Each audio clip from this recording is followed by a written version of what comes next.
السلام علیکم رحمۃ اللہ۔ گھریلو جادو کی علامات کیا ہیں؟ گھر پر جادو کی علامات کیا ہیں؟ اکثر لوگ اس حوالے سے پوچھتے ہیں۔ دیکھیں، میں کہا کرتا ہوں کہ جادو گھر پر نہیں ہوتا، جادو افراد پر ہوتا ہے، کہ یہ فرد کے ساتھ جادو کو جوڑا جاتا ہے کہ اس بندے کے اوپر جو ہے، یا جو بھی مالک ہے یا جو بھی گھر کا سربراہ ہے، اس کے ساتھ جوڑ کے کہ اس کے گھر پر اس طریقے سے جو ہے وہ اثر ہو، تو پھر وہ جہاں بھی ان کی رہائش یا جو بھی ان کا گھر ہوتا ہے وہ وہاں پر اثر ہونا شروع ہو جاتا ہے۔ جیسے کہ ہم نے نوٹ کیا ہے کہ کوئی بندہ ہے، اس کی شاپ ہے، اس کا گھر ہے، وہ گھر میں مسائل بن رہے ہیں، چیزیں خراب ہو رہی ہیں، بہت ساری پرابلمز آ رہی ہیں، لیکن جیسے ہی وہ گھر سیل کرتا ہے وہ چیزیں جو ہیں وہ ان کی جو ہے وہ ٹھیک ہو جاتی ہیں۔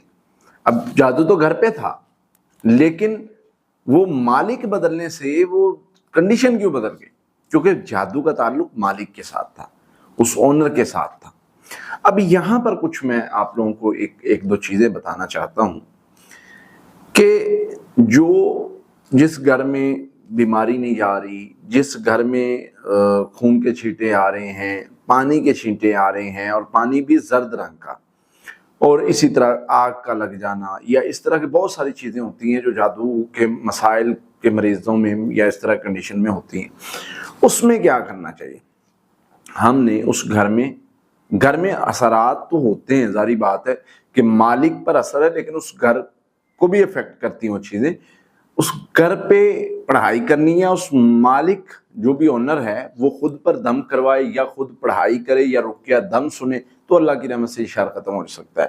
اذانیں دیں ساتھ ساتھ چاروں کونوں میں، ساتھ ساتھ کسی بھی وقت دے سکتے ہیں، زیادہ اونچی آواز سے دینے کی ضرورت نہیں، آہستہ آواز میں پڑھی جا سکتی ہیں۔ دوسرے نمبر پہ سورہ بقرہ کی آخری 2 آیات، آخری 3 کل آیت الکرسی، یہ 7 مرتبہ چاروں کونوں میں پڑھیں، 7 دن یہ کر دیں، یہ مسئلہ حل ہو جائے گا۔